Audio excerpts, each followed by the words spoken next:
बाबा, आप आज गर्मा गर्म पानी पूरी बनाकर तैयार रखना। आज मेरे साथ सौम्या भी आएगी शाम को आपके हाथ की पानी पूरी खाने। हाँ हाँ लाडू, आज तुम दोनों सहेलियां कॉलेज से लौटते वक्त मेरे ठेले में आना। मैं तुम दोनों के लिए गर्मा गर्म पानी पूरी बनाकर खिलाऊंगा। हाँ मेरे प्यारे बाबा। रीना खुशी खुशी बस पकड़कर कॉलेज चली गई। कॉलेज में सौम्या को भी उसने ये बात बताई तो वो भी बड़ी खुश हुई। हाय, हरिया काका के हाथ की गर्मा गर्म पानी पूरी तो मुझे भी बहुत पसंद है। गर्मा गर्म पानी वो तो मैं भी खाऊंगी, वो तो मुझे भी बड़ी पसंद है, मैं भी चलूंगी खाने। ठीक है, फिर तुम दोनों चलना। शाम को रीना अपनी दोनों सहेलियों के साथ अपने बाबा के ठेले पर आ जाती है। हरिया बीच बाजार में गर्मा गर्म पानी पूरी बनाकर बेचता था। इस तरह की पानी पूरी शहर में कोई नहीं बेचता था, इसलिए कुछ अलग नाम सुनकर सभी उसके ठेले पर पानी पूरी खाने जरूर आते। धीरे धीरे रीना भी अपने बाबा से गर्मा गर्म पानी पूरी बनाना सीख गई। ऐसे ही समय बीतता जाता है।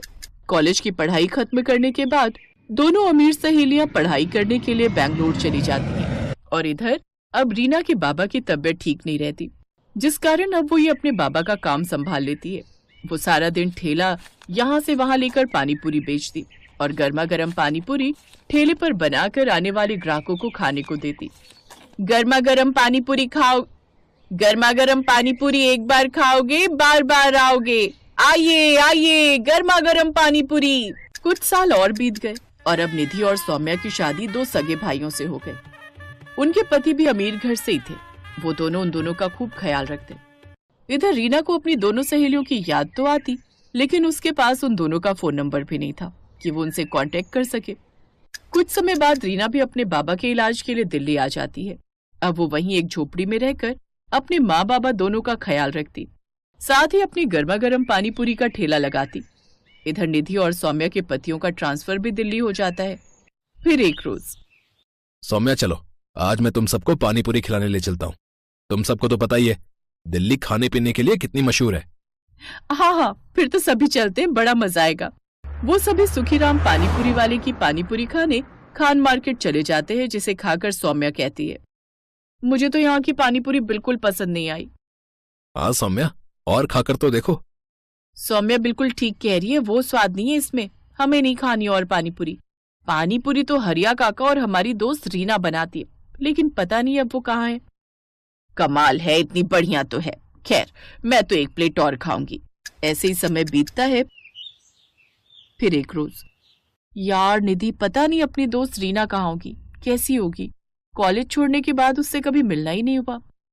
हाँ यार, मुझे भी उसकी बड़ी याद आती है। एक बार जब कानपुर गई थी अपनी कजिन की शादी में तो उसके घर भी गई थी, लेकिन वहां ताला लगा हुआ था। काश वो हमें फिर मिल जाए। ऐसे ही समय बीता। एक रोज सौम्या का पति अंकित, सौम्या कल मेरे ऑफिस के एक क्लाइंट की शादी है, तुम सबको भी वहां चलना है। हाँ, इसीलिए तुम दोनों भी रेडी हो जाना, और माँ और प्रीति भी साथ चलेगी। उसने बार बार रिक्वेस्ट की है कि सबको पार्टी में साथ लाएं। अच्छा ठीक है, हम सब तैयार रहेंगे। निधि तू वो पर्ल्स मेकओवर वाले को अभी से बुक कर ले। ठीक है, मैं आज ही फोन कर देती हूँ। फिर अगले दिन वो सभी शादी में तैयार होकर चले जाते हैं। वो एक काफी बड़ी पार्टी थी जिसमें तरह तरह के स्टॉल लगे हुए थे। वो दोनों एक तरफ खड़ी थी, तभी उनकी ननद प्रीति आती है।